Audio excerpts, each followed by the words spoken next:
বলো। মাকে মাকে কি বলবো, মাকে বলবো, মা সকালবেলা তো বললাম কথা।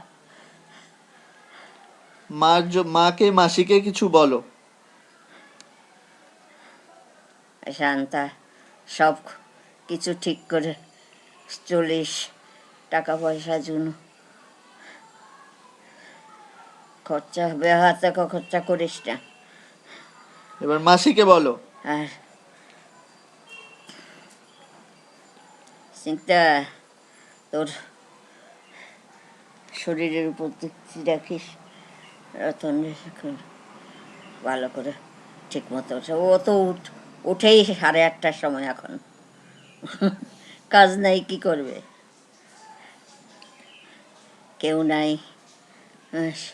সুস্মিতা আসলে ওর একটু ভালো লাগে। এখন তো শ্বশুরবাড়ি থেকেই কলেজ করে।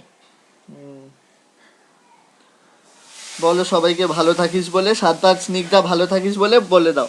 হ্যাঁ শান্তা স্নিগ্ধা ভালো থাকিস বলে বলে দাও। হ্যাঁ হ্যাঁ, শান্তা তুই ভালো থাকিস, বুচুনকে ভালো রাখিস, আর স্নিগ্ধা তুইও ভালো থাকিস, রতনকে যত্ন করিস।